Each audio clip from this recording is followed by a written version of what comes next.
के सामने तौबा करना है, अल्लाह के सामने गिड़गिड़ाना है, अल्लाह से तौबा करना है। क्यों तौबा करना है? अल्लाह ताला कुरान में फरमाते हैं तूबू इलल्लाहि जमीआ अय्युहल मोमिनून, तुम सब के सब मिलके तौबा करो अगर तुम मोमिन हो। दूसरी जगह अल्लाह ताला फरमाते हैं इन्नल्लाहा युहिब्बुत तव्वाबीना व युहिब्बुल मुतताहिरीन, जो लोग अल्लाह के सामने तौबा करते हैं, जो लोग पाकीज़गी अख्तियार करते हैं, अल्लाह ताला कह रहे हैं कि मैं उनसे मोहब्बत करता हूँ। गुनहगार भी हम, खताकार भी हम, लेकिन कैसे हमारे अल्लाह है, जब बंदा तौबा करता है तो अल्लाह ताला उसकी तौबा को कबूल करते हैं। बोल रहे हैं प्यारे नबी सल्लल्लाहु अलैहि वसल्लम एक ऊँट वाले का वाक़या सुनाते हैं, सहाबा इकराम मौजूद हैं। अल्लाह के नबी कहते हैं एक ऊँट वाला ऊँट के ऊपर सारा साज व सामान लेता है, लेके दूसरी जगह निकलता है सफ़र करने के लिए, दूसरी जगह जाता है सफ़र करने के लिए। वो कहीं दूर जाता है, थक जाता है तो वो सोना चाहता है, थोड़ी देर उसको आंख लग जाती है, जब उसकी आंख खुलती है तो क्या देखता है, उसका ऊँट वहाँ से गायब हो चुका है।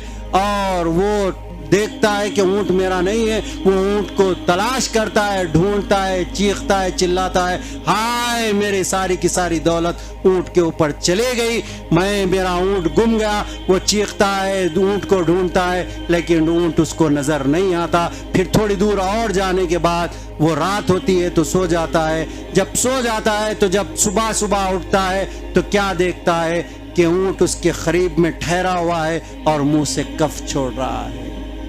जैसा ही वो ऊँट को देखता है, खुशी के मारे अल्लाह का शुक्र अदा करने के लिए वो क्या करता है, अल्लाह को ये कहता है अल्लाह तू मेरा बंदा मैं तेरा रब।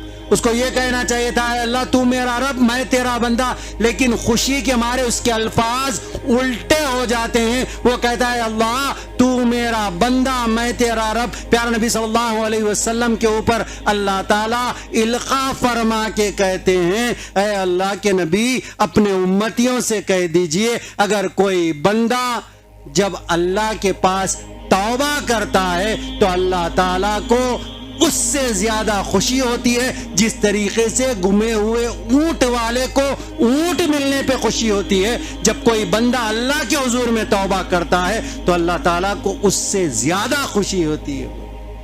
ऐसे हमारे अल्लाह है, अल्लाह के सामने तौबा करना है, अल्लाह के सामने गिड़गिड़ाना है। अल्लाह के सामने तौबा करेंगे तो अल्लाह ताला हमारी तौबा को कबूल कर लेंगे। दोस्तों कैसे कैसे लोगों की अल्लाह ताला ने तौबा कबूल कर लिया। एक बद्दू साहब अल्लाह के नबी के पास आते हैं, आके कहते हैं अल्लाह के नबी दौरे जाहिलियत में मुझसे बहुत बड़े बड़े गुनाह हो गए, अल्लाह के नबी इतना बड़ा गुनहगार हूँ, अल्लाह के नबी अगर मैं गुनाह सुनाऊंगा तो आप भी मेरे गुनाहों को ऐ अल्लाह के नबी आप भी मुझे नहीं बख्शेंगे कि अल्लाह के नबी आप मुझको बताइए क्या अल्लाह ताला मेरे उस गुनाह को भी क्या माफ़ करेगा। तो अल्लाह के नबी कहते हैं कि क्या गुनाह तुमने किया था सुनाओ तो सही। बोले अल्लाह के नबी दौरे जाहिलियत में अल्लाह के नबी मैं कहीं दूर सफ़र करने जा रहा था तो अल्लाह के नबी मैंने मेरी बीवी हामिला थी, मेरी बीवी को मैंने कहा लड़का हुआ तो जिंदा रखना और लड़की हुई तो जिंदा दफन कर देना। ऐ अल्लाह के नबी ये कह के मैं गया था। मैं 1-2 साल के बाद आया, आने के बाद मैंने मेरी बीवी से पूछा कि क्या हुआ था तो उसने मुझसे झूठ बोला, लड़की हुई थी हमने उसको जिंदा दफन कर दिया। हालांकि मेरी बीवी ने अपनी बहन के पास उस लड़की को पलने के लिए छोड़ दिया था। अल्लाह के नबी कुछ अरसा गुजरा तो वो लड़की मेरे पास आती तो मैं पूछा कि किसकी लड़की है तो बोले बहन की लड़की है। वो लड़की मेरे से क्लोज हो गई, मैं उससे खेलता कूदता उससे मैं अच्छा अटैच हो गया। तो जब मेरी बीवी ने समझा कि मेरे शौहर अपनी क्या है बच्ची से अटैच हो चुके हैं, उस वक्त मेरी बीवी ने मुझसे कहा कि ये हमारी बहन की लड़की नहीं है, ये हमारी लड़की है। अल्लाह के नबी जैसे ही कानों में ये मेरी रकत पड़ी, अल्लाह के नबी मैंने उस लड़की का हाथ पकड़ा, मैं उसे बीच मैदान में ले गया। मेरी बच्ची मुझसे पूछ रही थी अब्बू आप मुझे कहाँ ले जा रहे हैं, लेकिन अल्लाह के नबी तब भी मुझे रहम नहीं आया। मैं बीच मैदान में उस लड़की को ले गया और मैं गड़ा खोदने लगा। अल्लाह के नबी جب میں گڑھا کھود رہا تھا تو گڑھے کی مٹی میرے کپڑوں پہ لگ رہی تھی تو میری لڑکی اس مٹی کو صاف کر رہی تھی۔ اے اللہ کے نبی تب بھی مجھے رحم نہیں آیا، میں نے گڑھا کھود کے اس گڑھے میں اس بچی کو ڈالا اور ڈال کے میں نے زندہ دفن کر دیا۔ اے اللہ کے نبی کیا اللہ تعالیٰ میرے اس گناہ کو بھی کیا معاف کرے گا؟ پیارے نبی صلی اللہ علیہ وسلم کے چہرے پہ آنسو آ جاتے ہیں۔ صحابہ کرام بیٹھے ہوئے ہیں اور یہ بدو صحابی پوچھ رہے ہیں کہ اللہ کے نبی آپ مجھے بتائیے کہ اللہ تعالیٰ میرے اس گناہ کو بھی کیا معاف کرے گا؟ پیارے نبی صلی اللہ علیہ وسلم خاموش ہو جاتے ہیں اور تھوڑی دیر کے بعد جبریل امی سورہ زمر کی آیت کو لے کے نازل ہو جاتے ہیں۔ لا تقنطوا من رحمت اللہ، لا تقنطوا من رحمت اللہ ان اللہ یغفر الذنوب جميعا انہ هو الغفور الرحیم۔ میری رحمت سے مایوس نہ ہونا، میری رحمت سے مایوس نہ ہونا، میں بڑا معاف کرنے والا اور رحم کرنے والا۔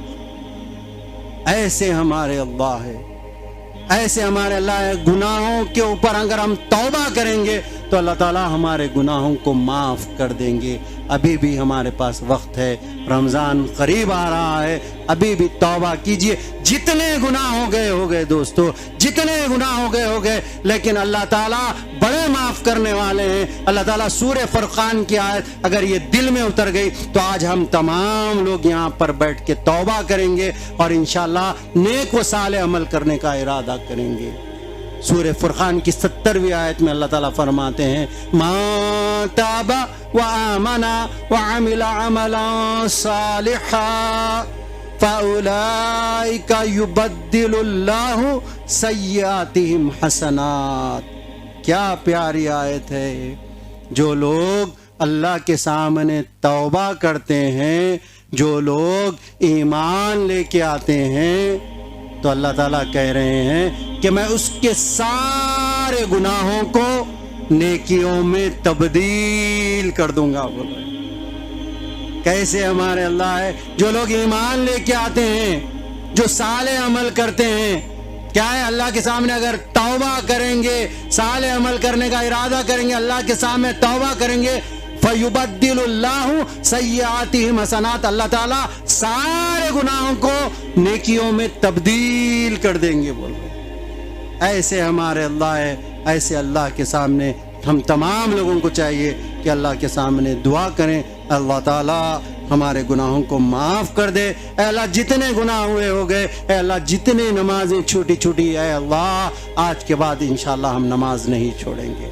اے اللہ جتنے گناہ ہوئے، اے اللہ ہم گناہوں سے توبہ کرتے ہیں، آج کے بعد گناہ نہیں کریں گے، نیک عمل کرنے کی اے اللہ ہم کوشش کریں گے۔ اے اللہ ہمارے گناہوں کو معاف فرمائیے۔ اے اللہ پیارے نبی صلی اللہ علیہ وسلم کی رفاقت نصیب فرمائیے۔ اے اللہ پیارے نبی صلی اللہ علیہ وسلم کے ہاتھوں سے جام کوثر عطا فرمائیے۔ اے اللہ جس طریقے سے آپ نے ہم تمام لوگوں کو یہاں پر جمع کیا ہے، اے اللہ ہم تمام لوگوں کو اے اللہ جنت الفردوس میں جمع فرما۔ اے اللہ ہمارے مرحومین کی مغفرت فرما۔ اے اللہ خاص طور پہ اے اللہ جن کے والدین اس دنیا سے جا چکے ہیں، اے اللہ ان کی مغفرت فرما۔ اے اللہ ان کو جنت الفردوس عطا فرما۔ اے اللہ ان کو قبر کے عذاب سے بچا لے۔ اے اللہ مرنے کے بعد اے اللہ ہماری بھی مغفرت فرما۔ اے اللہ جن کے ماں باپ زندہ ہیں لیکن بیمار ہیں، اے اللہ انہیں شفاء کلی عطا فرما۔ اے اللہ ہمارے گناہوں کو معاف فرما۔ اے اللہ بولنے سے زیادہ، اے اللہ سننے سے زیادہ، اے اللہ ہم تمام لوگوں کو عمل کرنے کی توفیق عطا فرما۔ آمین۔